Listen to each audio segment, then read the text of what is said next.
Hi everyone, I'm Chef Enzo Singson and welcome to another video of The Midnight Chef. Today, we'll do something different that I'm sure all of you will be very interested. I've been hearing this for quite a while. Air fryer? Ano ba tong air fryer na to? It is very in demand right now. Parang everyone has his own on their own kitchen. So I did some research about it. So ang air fryer ay ginagamit natin para mas malesen natin ang paggamit ng oil or ang hindi paggamit ng oil para magkaroon tayo ng mas healthy at mas masarap na pagkain. So I decided to buy air fryers online at i-compare ang bawat isa sa kanilang performance. So right now guys, I have here 4 air fryers. I chose these brands because these are the brands that have reputation in the market and are best sellers in their own fields. And so I categorize it alphabetically.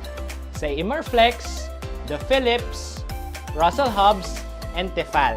So join me and let's see how this air fryer works with its features and benefits. So now we'll be cooking roasted chicken. Ingredients will be shown on the screen.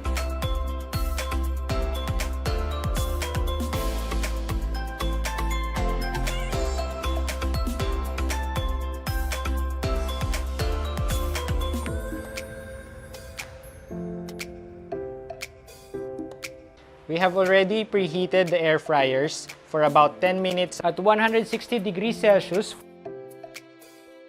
So ngayon, lulutuin na natin ang ating roasted chicken sa ating Imarflex air fryer at 160 degrees Celsius for 30 minutes.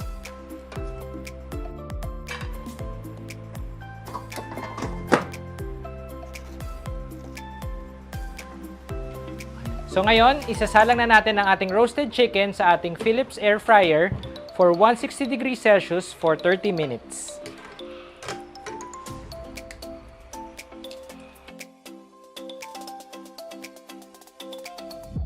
Ngayon, isasalang na natin ang ating roasted chicken sa ating Russel Hobbs air fryer for 160 degrees Celsius for 30 minutes.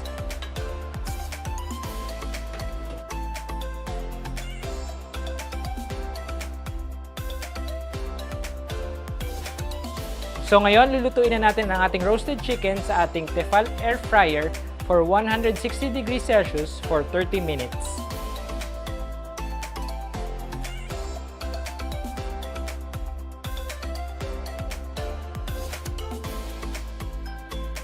So ngayon, pumunta tayo sa Imarflex na brand. Kailangan na natin i-flip ang ating chicken para hindi siya masunog.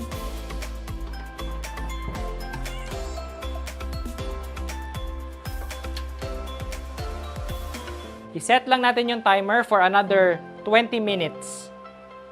Ito naman yung ating roasted chicken para sa ating Philips na air fryer. Yan, so kung mapapansin nyo, tumatama siya kasi medyo malaki yung chicken natin para sa size ng ating tray. So, i-flip lang din natin ito para hindi masunog yung kabilang side.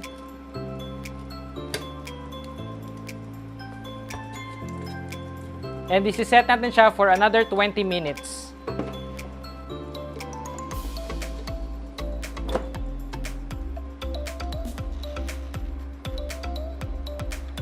So ngayon, i-flip naman natin yung chicken sa ating Russel Hobbs air fryer.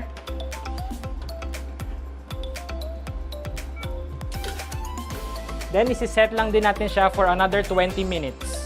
Ngayon naman, yung sa Tefal na air fryer ang ating i-flip.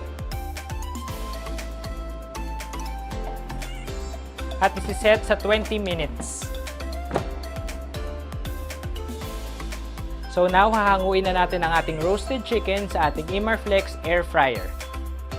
So based doon sa ating chicken that we have 1.2 kilograms of chicken. Lahat yan standard sa ating 4 na air fryers. So maganda yung pagkakaluto sa Imarflex because it has a good space inside. Spacious naman siya and saktong-sakto yung 1.2 kilograms of chicken para sa ating air fryer. So kung makikita nyo, malutong, parang papel yung balat. As you can see, lutong-luto siya, inside out. And lahat ng oils from the chicken pumunta sa ating dripping tray. Ngayon, ang i-check naman natin ang roasted chicken natin gamit ang Philips air fryer. Tingnan natin. Ayan, tumatama siya. With their standard size for all the 4 air fryers, ang 1.2 kilograms na chicken ay too big para sa ating Philips na air fryer that we have. So medyo siksik siya, saka tumatama na sa ating air fryer pag ipapasok na natin yung chicken. So since expectedly tumatama siya, mapupunit yung skin, well, naluto naman siya ng maigi, pero yun nga, since mas malapit siya sa source of heat, medyo, I guess, ina-assume ko, mas magiging mas dry siya. Now, for our Russel Hobbs, tingnan naman natin yung ating roasted chicken. Maganda rin yung pagkakaluto nito. Crispy skin, tapos lumalabas din yung moisture inside, since talaga namang i-rest natin yung chicken para bumalik yung moisture dun sa mismong karne. So, hayaan din natin mag-drip down sa ating drip tray yung oil para mas maging healthy yung food na kinakain natin. So, based naman dun sa description ng ating air fryer, Russel Hobbs air fryer has a declaration of 3.5 liters in capacity. Pero kahit 3.5 lang yung declaration niya, ang laki pa rin nung pagitan nung ating chicken dun sa kanyang tray, kahit na 3.5 liters lang siya at 1.2 kilos ang ating chicken. So medyo spacious siya. So kung medyo mas malaki yung family nyo at gusto nyo mas marami pa ang makakain at you want a bigger chicken, you can do it with this air fryer. And last, check naman natin ang roasted chicken na gawa sa Tefal na air fryer. Based sa aking observation, as you can see, medyo hindi crispy yung skin ng nasa Tefal, pero nandun yung pagka-roasted na aroma na makikita mo or maaamoy mo sa isang chicken kapag bumibili ka ng roasted chicken. So now, hahanguin na natin ang ating roasted chicken sa ating Imarflex air fryer. Test natin kung juicy nga yung pagkakaluto ng ating roasted chicken.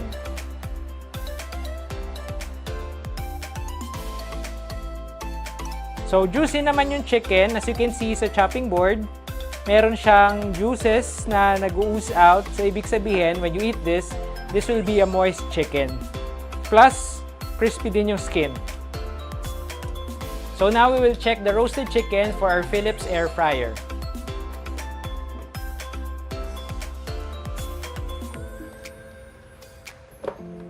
So, as you can see, maganda rin naman yung pagkakaluto niya, lutong-luto. Some people would prefer this na medyo dry yung kanilang roasted chicken. So parang texture niya is parang of a fried chicken talaga. So hindi siya kasing juicy ng ating previous na air fryer, pero makikita nyo, lutong-luto naman siya. And yun nga, depending on your preference, some would like this na medyo dry yung kanilang roasted chicken. Ang next na i-check natin, ang roasted chicken natin gamit ang Russel Hobbs air fryer.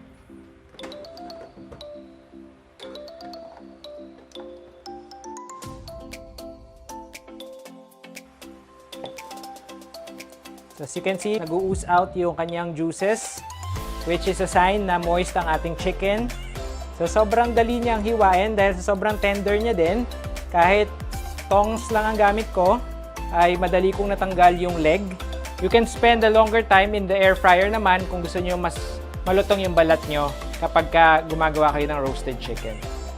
And now, we'll check on our last air fryer, the Tefal air fryer. So, it also has juices inside. So, that's a good sign also na bukod sa luto yung chicken, ay moist siya and juicy when you taste it. Just like our Russel Hobbs, yung skin niya hindi rin ganun ka-crispy. Kung gusto nyo mas moist yung chicken nyo, you can try this method as well. So now, I'll be cooking Lechon Kawali. Ingredients will be shown on the screen.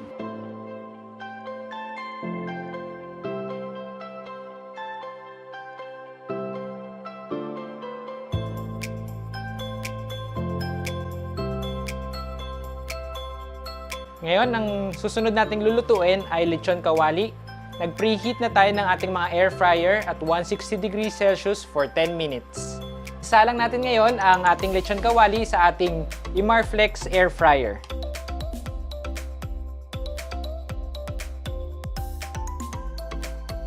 So, isi-set na natin ang ating Imarflex air fryer sa 160 degrees Celsius for 30 minutes.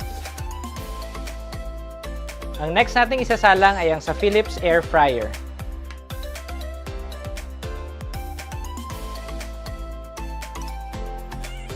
Isiset na natin ng ating Philips air fryer sa 30 minutes for 160 degrees Celsius.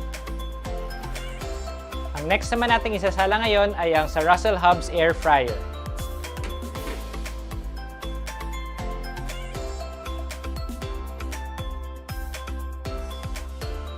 Para sa ating Russel Hobbs air fryer, isiset natin siya for 30 minutes at 160 degrees Celsius. Ang next nating isasalang ay ang sa Tefal air fryer.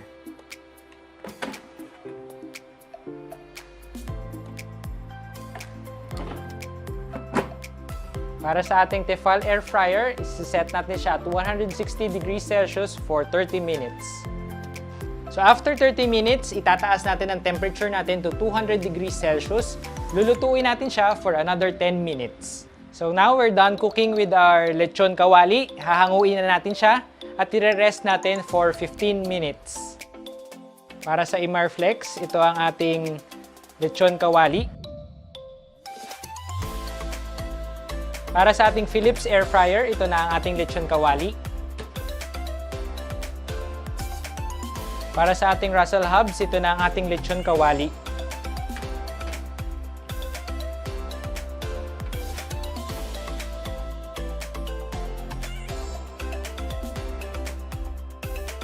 Para sa ating Tefal air fryer, ito na ang ating Lechon Kawali.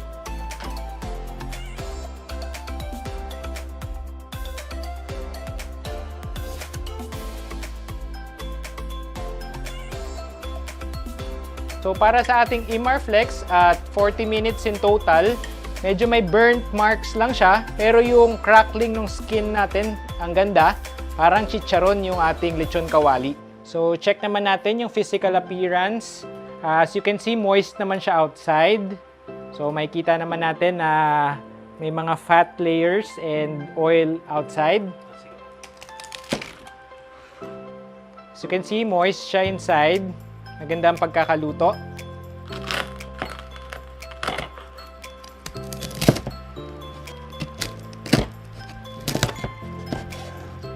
So para sa ating Philips air fryer, medyo hindi ganun kalaki yung mga cracklings niya. Tapos medyo may mga ilang skin na hindi nag-pop. Pero looking on the outside appearance, medyo mas dry yung labas niya.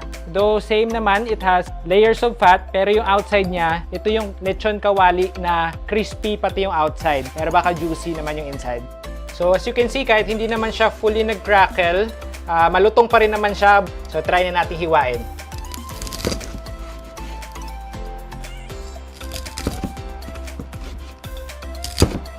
Hindi siya ganun ka-moist kagaya ng sa Imarflex, but naluto naman siya buo and crispy siya sa sides and may konting juiciness din naman inside. Now, punta naman tayo sa Lechon Kawali na luto sa Russel Hobbs. Makikita nyo, almost the same din. Hindi masyado nagkaroon ng crackling, pero crispy pa rin siya. So you can see there are layers of fat also and moist, mamasa-masa rin yung outside niya. Meron tayong crispy exterior, pero let's see what's inside. So yan, kitang-kita na humihiwala yung balat dun sa kanyang taba.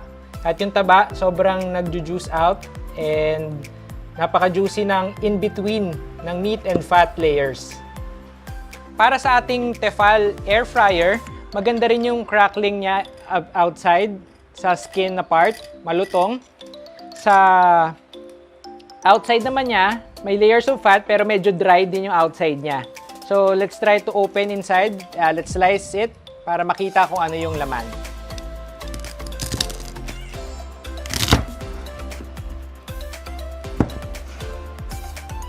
So you can see moist din yung ating meat na layered with fat and meat. So let's try ngayon yung isa-isa na niluto natin sa air fryer. Susubukan ko ang sa Imarflex na air fryer.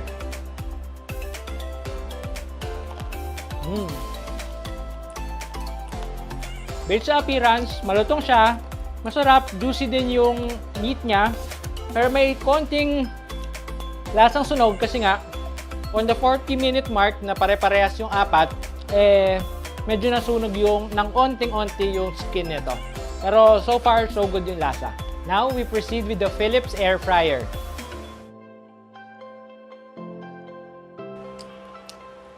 medyo siya on the dry side, pero nandun yung lutong, nandun yung crunch.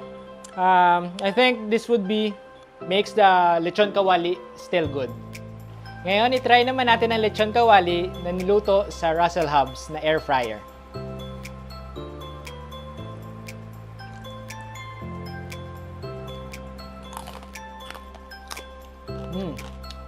Nandun yung lutong. Tapos, pag tinagat mo yung karne, parang may mag-ooze out na oil na which makes it moist and at the same time, juicy lalo yung ating lechon kawali. Ngayon, i-test naman natin ang lechon kawali na niluto sa Tefal na air fryer.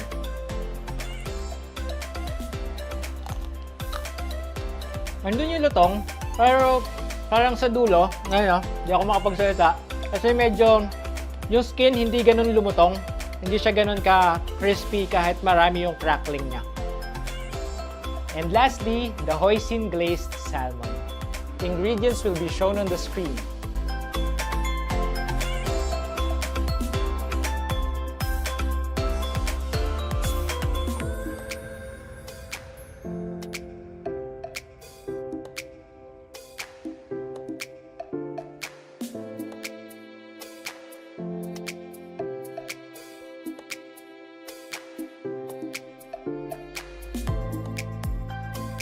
We have already preheated the air fryers for about 10 minutes at 200 degrees Celsius. Now, we will start to cook the salmon and place it on our Imarflex, Philips, Russel Hobbs and Tefal air fryers.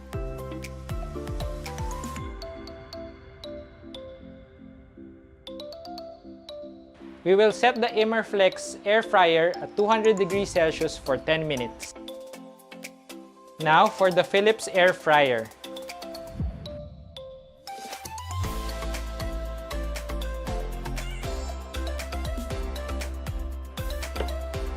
We'll set our Philips air fryer for 10 minutes at 200 degrees Celsius. Now, for the Russel Hobbs air fryer.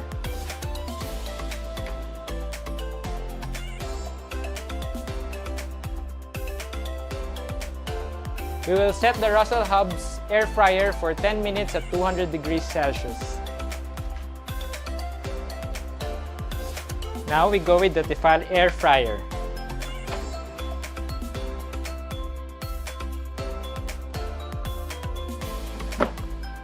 We will set the Tefal air fryer for 10 minutes at 200 degrees Celsius.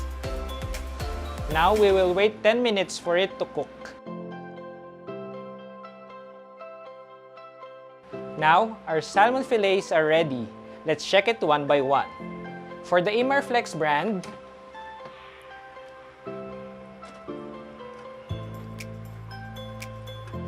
so as you can see, our skin stick on our tray. For the Imarflex, as you can see, it's cooked all throughout. So it has some juices that were left, so it means the meat is juicy. Let's now see the salmon on the Philips air fryer. So as you can see, I have easily removed the fish from the tray because the tray is non-stick. Our glaze is high in sugar so that it caramelizes nicely. So as you can see, on the Philips air fryer, since it has a smaller chamber based on the 4 comparison, heat source is closer to the protein or the food that we are cooking.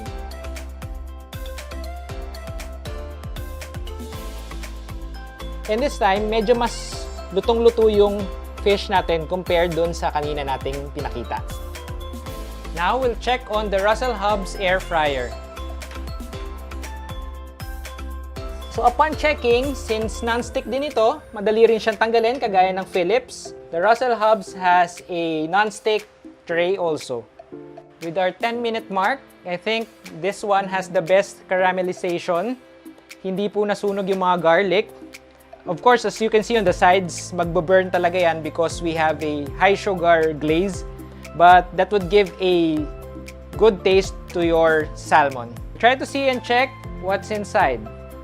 So as you can see, kung nakita nyo sa video, may mga tumalsik pa ng mga moisture or yung juices from the fish. So it means napaka-moist din ang pagkakaluto nito. Orange pa po yung flesh niya. That means hindi siya lutong-luto. which means hindi siya overcooked. So now for our Tefal air fryer. Since non-stick din ang tray nito, madali ko siyang natanggal from the air fryer. Based on the appearance, it's lighter in color, but it caramelizes also as well. But let's see if we open it inside. So ito na yung luto sa ating Tefal air fryer. Naluto siya all throughout. Hindi lang siya kasing juicy nung mga sa iba, pero it has lighter in color din. Hindi siya ganong nag-caramelize. I think okay naman yung pagkakaluto sa kanya. So dumating na tayo sa part na kailangan ko na magbigay ng aking unbiased opinion at sabihin kung ano talaga yung maganda dito sa 4 na air fryers na meron tayo. Of course, it has its own limitations. Siyempre, dahil isa lang naman ito yung gadget na tutulong sa atin sa pagluluto sa pang-araw-araw. So of course, I need to choose my preference kung ano talaga yung nagustuhan ko sa 4 na ito. My personal preference for this air fryer comparison video would be the Russel Hobbs air fryer. Isa sa mga rason kung bakit pinili ko ang Russel Hobbs air fryer because of its best value for money. Isa sa mga magandang feature ng Russel Hobbs air fryer ay yung non-stick material niya. Kasi una, sobrang dali niyang linisin at sobrang daling tanggalin ng mga pagkain na niluluto ko sa kanya. Of the 4 air fryers that we compared, Russel Hobbs has the biggest basket. Sobrang laki niya among the 4 na kahit 3.5 liters lang ang kanyang declaration ay marami kang maluluto at mas malaking chicken ang kaya mong isa lang. Just the right size of fan, heating element, and cooking chamber. It has 2 light indicators, one for power and one for the heat. Plus, it has a 60-minute timer. For the cooking performance, since maganda yung pagkakadesign ng ating Russel Hobbs air fryer, perfect ang pagkakaluto ng pagkain, mas healthy at mas malasa. For the Lechon Kawali, ang lutong ng balat, tapos pag kinain mo yung meat, mag-ooze out yung moisture sa bibig mo. So it means it's very juicy and crunchy at the same time. The roasted chicken was very juicy, very delicious, and very tender. For the hoisin glazed salmon, I love the caramelization on the exterior of the fish, and I love its moisture inside. And the meat is very juicy. So yan ang mga rason kung bakit pinili ko ang Russel Hobbs air fryer sa ating air fryer test. At hats off sa kanila dahil napakaganda ng kanilang design at ng kanilang air fryer. Thank you for watching. This is Chef Enzo of The Midnight Chef signing off. See you soon!